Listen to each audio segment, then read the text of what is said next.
Hi everyone, welcome to the channel.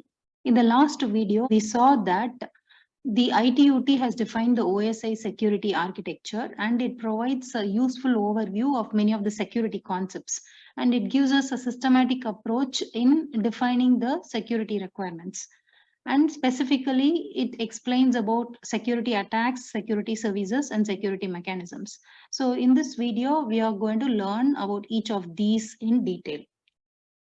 So before learning about that, let's learn the difference between threats and attacks. So RFC 2828, which is the Internet Security Glossary, actually provides definitions for this threat and attack. As per the glossary, threat is nothing but a potential for security violation, which may actually exist whenever there is an event that could breach the security and cause some harm or danger. So, but attack is whenever there is an intelligent act or a deliberate attempt that has been made to evade the security services or to violate the security policy of a system, then that will be called as an attack. When there is a real assault on system security, that is called as an attack. Whenever we find a potential for violation, it's called as a threat. So next, let's discuss about security attacks. So any action which compromises the security of the information which is owned by an organization will come under security attack. So there are basically two types of security attacks. One is passive security attack and the other one is active security attack. So under passive security attacks, it is of two types. One is release of message contents and the other one is traffic analysis. So first, release of message contents means, let's say Bob sends a message to Alice through an internet or any other communication facility. And if another person, another intruder, Dart, is able to read the content of the message from the Bob to Alice, then it's an example of this release of message contents, which is a passive attack. The second one is traffic analysis. Traffic analysis is here, the intruder is not able to read the exact or the actual message because message might be in encrypted form. But still, even if the message is encrypted, the intruder gets hold of the encrypted message and he tries to learn something from the pattern of the messages which are being transmitted. So from that he can decipher many information like length of the message, the frequency of the messages. He may try to identify the identity of the sender and the receiver, or the location of the sender and the receiver, so the nature of the communication, etc. So that is another type of passive attack. So passive attacks are difficult to identify because they don't change any of the system resources. So because of that, for the sender and the receiver, everything appears to be normal. And so the only way to deal with passive attacks is by preventing such types of attacks. The next types of security attacks is active attacks. Under active attacks, these type of security attacks will alter the system resources. There is an alteration in the system resources, and there are 4 different types of security attacks under this category. The first one is masquerade, second is replay, third is modification of messages, and the fourth one is denial of service. First one is masquerade. So when one person pretends to be another entity, that is called as an example of masquerade attack. This is usually accompanied with one or more of the other attacks. The second one is replay attack. Here the intruder simply captures the message from the sender and he tries to replay the message back to the receiver. So just to give an unauthorized effect. The third type of active attack is modification of the messages. So here the intruder may capture a message and he may do some alteration. He may insert some contents, he may delete some contents. He may do some modification of the original message and then later send it to the receiver. The fourth type of attack is called denial of service attack. This tries to disrupt the normal use of a communication facility. So under this denial of service attacks, whenever the normal use of a communication facility is disrupted, this may be targeted at a specific target. Say, for example, this may be just aimed towards a computer which is doing the security audit trials, or this may be aimed at disruption of the entire network. So this is an example of the denial of service attack. One real-time example of an active security attack is the Microsoft Exchange remote code execution attack, which happened in March 2021.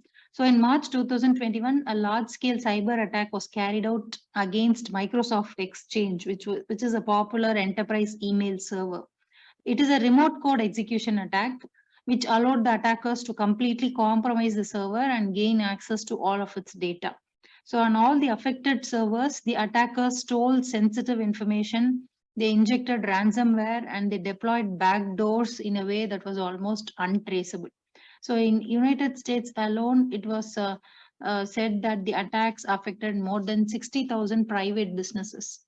So that is about security attacks. The next one is security services. There are two types of definitions for security services.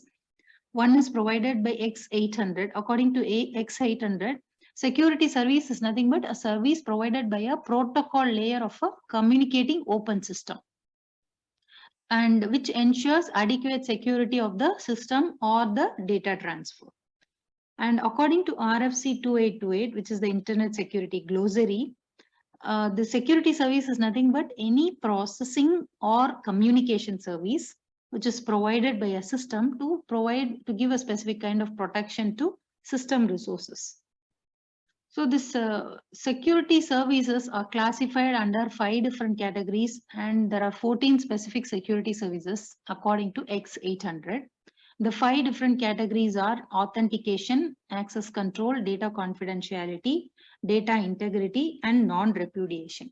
So authentication is nothing but the assurance that the communicating entity is the one which it claims to be. For example, if there is a message coming to Alice saying that it is a message from Bob, the assurance to Alice that it is actually coming from Bob, that assurance is called authentication. And it is of 2 different types: peer entity authentication and data origin authentication. So peer entity authentication is used with a logical connection to provide confidence about the identity of the entities. Data origin authentication is used in a connectionless data transfer, which provides assurance about the identity of the entities. And the second one is access control. Access control is controlling the access of net systems or of applications. So prevention of unauthorized use of the resource. So by controlling who has access to the resource, what kind of privileges he is allowed to do. Say, for example, if you are in a lab, the system administrator may have greater access control privileges compared to the faculty. The faculty may have more privileges compared to the student. All of them will not be having the same kind of access control privileges. So third security service is data confidentiality. Data confidentiality is protection of the data from unauthorized disclosure. This has 4 different categories. First one is connection confidentiality. Connection confidentiality means, as the name implies, protecting all the user data on a connection. The second one is connectionless confidentiality, protecting all the user data from unauthorized disclosure in a single data block. Okay, the third one is selective field confidentiality. So confidentiality within the user data on a single data block, ensuring the confidentiality of selective fields. We are not concerned about the entire data block. We are just concerned about only the selected fields. And the fourth one is traffic flow confidentiality. Whenever you have information which you get from traffic analysis, protecting such information will come under traffic flow confidentiality. So fourth one is data integrity. Integrity means the assurance that the data is intact. That is, data received is as how it was sent by the sender, that there is no insertion or deletion or modification of the data which is sent by the sender. This has 5 different categories. First one is connection integrity with recovery.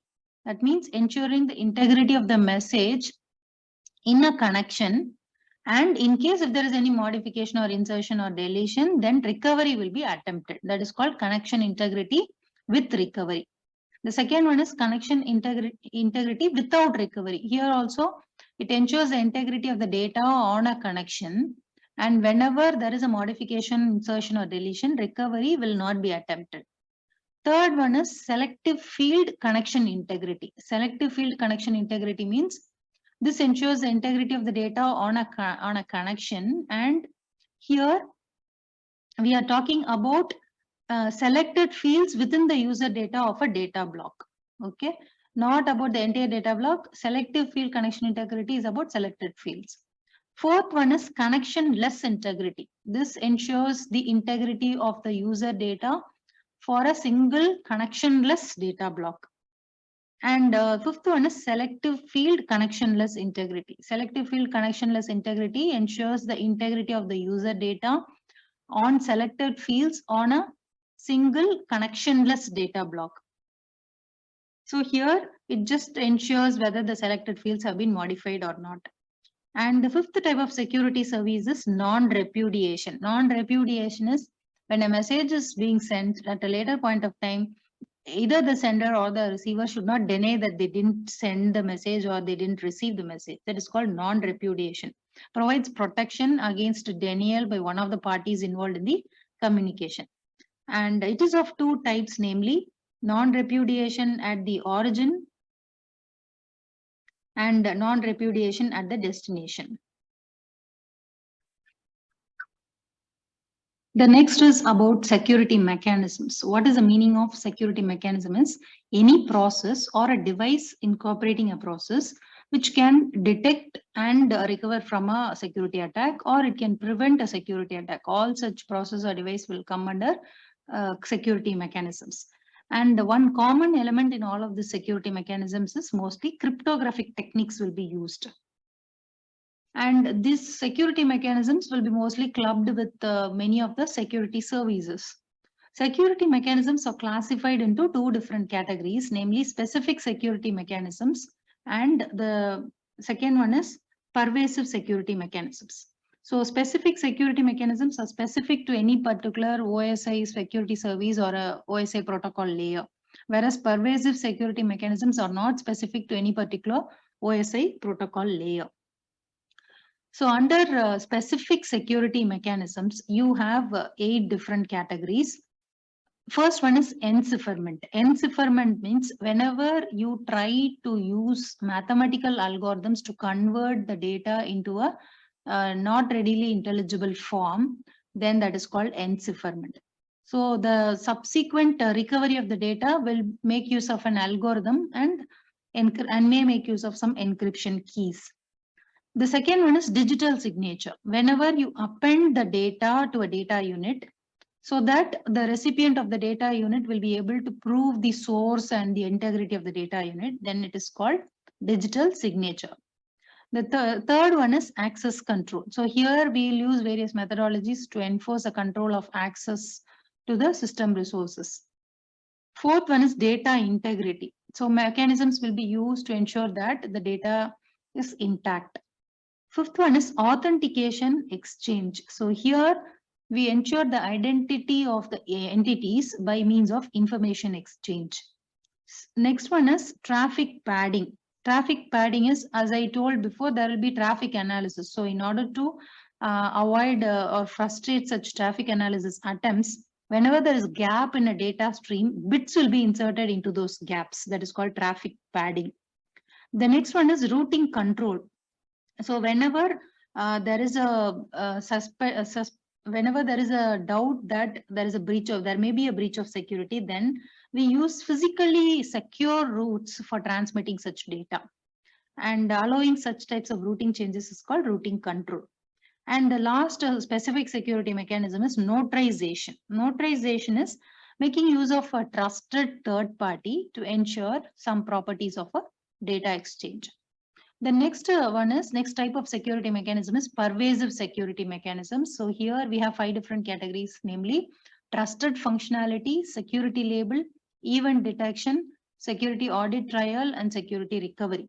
Trusted functionality means we perceive something to be correct with respect to security criteria. Maybe the criteria may be established by a security policy. So based on that, we perceive whether something is correct or not. Second one is security label. We make use of a marking which may be bound to a resource, which will identify the security attributes for the resource. Third one is event detection. Event detection means detection of all those events relevant to security.